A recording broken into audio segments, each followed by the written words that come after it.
प्रिय भैया बहन, आप कैसे हैं। आज की ऑनलाइन क्लास में आपका स्वागत है।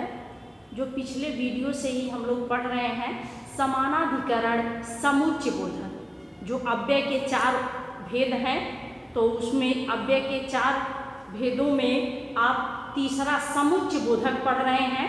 तो समुच्चय बोधक के बच्चों 4 उपभेद, समुच्चय बोधक के मुख्य रूप से तो 2 हैं, समानाधिकरण समुच्चय बोधक, व्यधिकरण समुच्चय बोधक।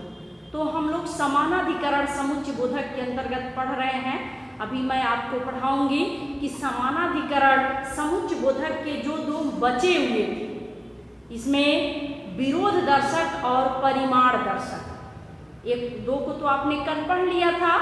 उसमें संयोजक था और दूसरा जो विभाजक, जो वाक्यों को अलग करता है, पहले से वाक्यों को अलग करता हुआ विभाजक और जो जोड़ता है वह संयोजक। तो आज हम लोग विरोध दर्शक, समानाधिकरण के अंतर्गत उपभेद में विरोध दर्शक को पढ़ें। समान स्थिति वाले वाक्यों, उपवाक्यों, पदबंधों को आपस में जो जोड़ते हैं, उन जोड़ने वाले शब्दों को उसको हम अव्यय या समानाधिकरण समुच्चय बोधक करते हैं। अब इसमें आप आज विरोध दर्शक मतलब विरोध को दिखा रहा है। कहाँ से विरोध दिखाया जा रहा है? देखिए, 2 वाक्यों में परस्पर, 2 वाक्यों को हमेशा बच्चों समुच्चय बोधक का कार्य वाक्यों को जोड़ने का रहता है। वाक्य को जोड़ने का कार्य समुच्चय बोधक करता है। इसमें किंतु, परंतु, लेकिन, इसलिए आदि ऐसे शब्द आते हैं जिसके द्वारा मुख्य वाक्य से उपवाक्य को जोड़ा जाता है।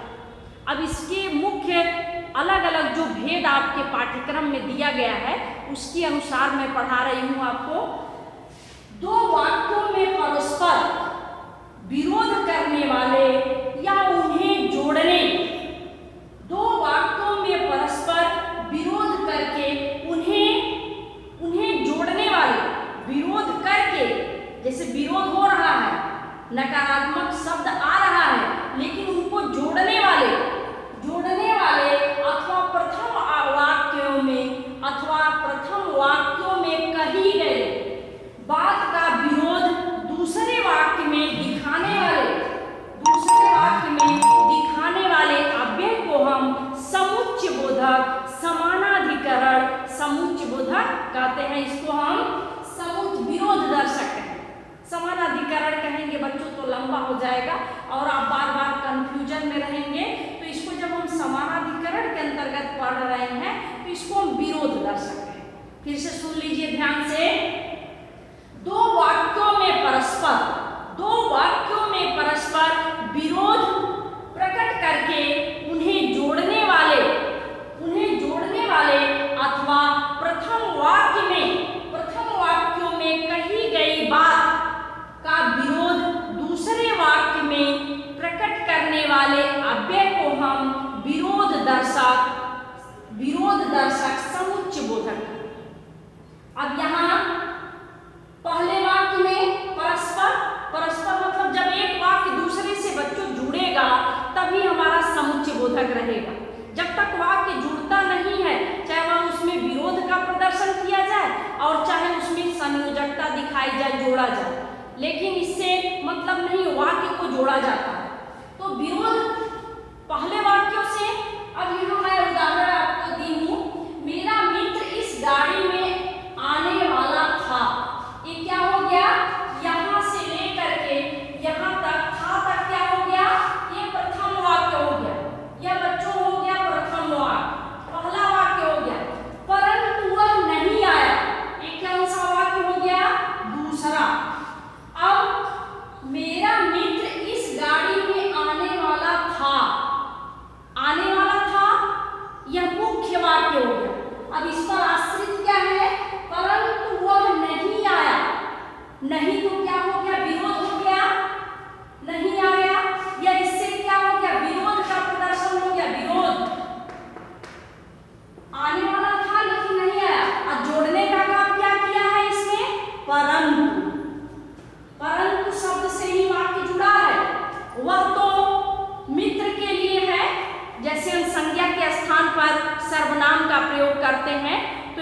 ध्यान से सुनिए और समझिए, तभी आप समझ पाएंगे। मेरा मित्र इस गाड़ी में आने वाला था। आने वाला था, यह संपूर्ण वाक्य हो गया और यह पूरा भी हो गया। था अर्थात यहाँ हम अभी और दूसरा वाक्य इस पर आश्रित है, इसलिए मैं अल्प विराम लगाई हूँ। यहाँ तक वाक्य पूरा हो गया। अब परंतु के द्वारा एक परंतु अव्यय जो है, इस शब्द के द्वारा क्या किया जा रहा है? दूसरे वाक्य को इससे जोड़ा जा रहा है। अब दूसरे वाक्य को वह नहीं आया, दूसरे वाक्य को इससे क्या किया जा रहा है? जोड़ा जा रहा है। तो मेरा मित्र इस गाड़ी में आने वाला था, यह क्या पढ़े हैं? दो वाक्यों में परस्पर विरोध प्रकट करने वाले, अर्थात दोनों वाक्यों का परस्पर जोड़ हुआ, लेकिन विरोध क्या हो गया? नहीं आया। यह नहीं से क्या हो गया? विरोध का प्रदर्शन हो गया। फिर प्रथम वाक्यों में कही गई बात का विरोध, प्रथम वाक्य में कही गई बात का विरोध दूसरे करने वाले अव्यय को दूसरे वाक्य में, जैसे पहले वाक्य में ही वाचक जो है बता रहा है कि मेरा मित्र इस गाड़ी में आने वाला था। अब प्रथम वाक्य में कही गई बात का विरोध किसमें हो रहा है? दूसरे वाक्य में, परंतु वह नहीं आया। अब ये दूसरा वाक्य हुआ ना, अब इसी में क्या हो रहा है? विरोध हो रहा है। नहीं आया अर्थात मित्र जिस गाड़ी में आने वाला था उसमें वह नहीं आया, और जोड़ने का काम क्या किया है? परंतु किया है। शायद बच्चे हमारे समझ गए होंगे। परंतु शब्द से इस दोनों वाक्यों को जोड़ा गया है, और नहीं शब्द क्या है? विरोध प्रकट कर रहा है। परंतु नहीं आया, ये दूसरा वाक्य है। मेरा मित्र इस गाड़ी में आने वाला था, ये पहला वाक्य। अब परिभाषा के अनुसार आप समझ गए होंगे। अब दूसरा सुनिए, परिमाण दर्शक। परिमाण का अर्थ होता हमेशा बच्चों नापतोल से या इसे हल से की परिमाण। परिमाण का अर्थ होता है यह परिणाम। अब परिणाम दिख रहा, फल, कैसा फल दिख रहा? देखिए रिजल्ट। परिमाण दर्शक प्रथम वाक्य का परिणाम या फल, इसको हम फल भी कहते हैं, लेकिन परीक्षा फल नहीं है ये परीक्षा फल, इसको मत समझिएगा। प्रथम वाक्य का परिणाम या फल जब दूसरे वाक्य पर दिखाई देता है, दूसरे वाक्य में बताने वाले अव्यय को, प्रथम वाक्य का परिणाम या फल जब दूसरे वाक्य पर प्रकट होता है या दिखाई देता है, उस अव्यय को हम परिमाण दर्शक अव्यय कहते हैं। फिर से सुनिए, परिमाण दर्शक प्रथम वाक्य का फल, प्रथम वाक्य का फल परिमाण या फल, परिमाण भी कह सकते हैं, लेकिन समझने के लिए फल भी जानते रहिए। प्रथम वाक्य का परिमाण या फल जब दूसरे वाक्य में बताने वाले अव्यय को, जब दूसरे वाक्य पर स्पष्ट होता है, ऐसे अव्यय को हम क्या कहते हैं? परिमाण दर्शक समुच्चय बोधक। समुच्चय बोधक हमेशा रहेगा, जोड़ने का काम कर रहा है। इसलिए वह बीमार था, वह की जगह पर हम सोहन भी लिख सकते हैं। सोहन बीमार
विद्यालय पर। अर्थात अगर सोहन ठीक रहता तो विद्यालय वह अवश्य आया होता। वह बीमार था इसलिए विद्यालय नहीं आया। तो बीमार का फल किस पर हो गया? विद्यालय पर। जो परिभाषा आपने लिखी है कि प्रथम वाक्य का परिमाण या फल दूसरे वाक्य पर पड़ता है, उसे हम परिमाण बोधक, समुच्चय बोधक कहते हैं। परिमाण दर्शक भी कह सकते हैं, बोधक भी कहेंगे। बोध का अर्थ होता है बताने वाला, गलत नहीं होगा।